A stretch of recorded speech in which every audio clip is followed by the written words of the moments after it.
ఇక్కడ మనం చూసుకున్నట్లయితే జూబ్లీస్లో బై ఎలక్షన్స్ వచ్చినాయి కదా, ఏ పార్టీ గెలిస్తే ప్రజలకు మేలు జరుగుతుంది అనుకుంటున్నారు?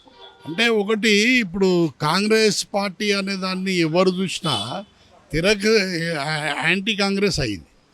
కారణం ఏంటంటే మహిళలని ఇలాంటి ఇళ్ళలో ఉన్న వాళ్ళందరినీ బయటికి తెచ్చి గొడవలు పెట్టారు కాంగ్రెస్ పార్టీ. ఫ్రీ పథకాలని, బస్ ఫ్రీ అని, అది ఫ్రీ అని రకరకాలు. బీఆర్ఎస్ గవర్నమెంట్కి 10 సంవత్సరాలు తెలంగాణ వచ్చిన తర్వాత first government BRS government. BRS government లక్ష్యం ఏముండే బంగారు తెలంగాణ.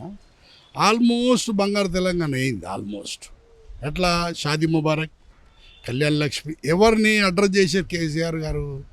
గరీబోళ్ళని. తెలంగాణలో చదువు తక్కువ ఉన్న జనాలు చాలా ఎక్కువ మంది.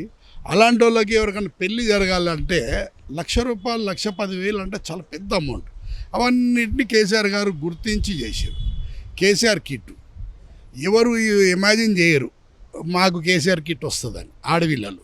దాంతోపాటు 13,000 అంటే కేసీఆర్ కిట్ అయినాక పిల్లలకి అయినాక 13,000 క్యాష్ చేయడం సర్ప్రైజ్. ఇవన్నీ ఇట్లా బంగారు తెలంగాణ అంటే ఒక జనాలకు గరీబోళ్ళకు మేలు జరిగేదే బంగారు తెలంగాణ. అల్టిమేట్గా పబ్లిక్ రిప్రజెంటేషన్ ఎవరైతే చేస్తారో ముఖ్యమంత్రి, పబ్లిక్లో మీకు ఆ కంటెస్ట్ పోయితే ముఖ్యమంత్రి ఈయన చేంజ్ చేసాడు దాన్ని. రేవంత్ రెడ్డి గారు మేము తులం ఇస్తా అంటే తులంన్నర ఇస్తా అంటాడు. ఇంకేదన్నా చెప్తే దాని మీద ఇంకా బోనస్ ఇస్తా అంటాడు. రైతులకు 12,000 ఆయన ఇస్తే నేను 15,000 ఇస్తా అంటాడు. అడ్రస్ ఉండడు. అంటే ఆయన ఎంతో కాలం ఏంటంటే ఆయన నేచర్ ఏదో పబ్లిక్ మీద రుద్దాడు.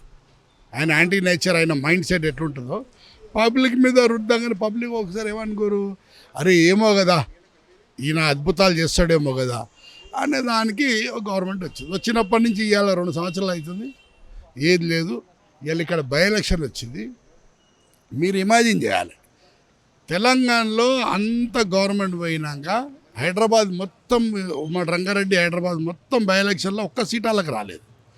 ఇప్పుడు ఒక సీటు గురించి కింద మీద కొట్టుకుంటారు. బీసీ కార్డ్ అని సీట్ ఇచ్చారు.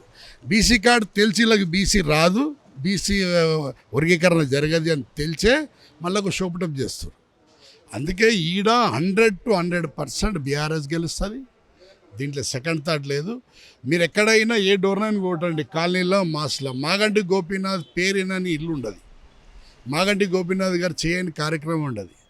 ఇల్లు నిన్న మొన్న చేంజ్ చేసారు. మాగంటి గోపీనాథ్ వేసిన రోడ్లన్నీ తవ్వేసి కొత్త రోడ్లు వేస్తారంట. వీళ్ళకి ఏమైనా కామన్ సెన్స్ ఉంటుందా? మేము 6 నెలలు ఒక రోడ్డు మీద పని చేస్తే జరగదు.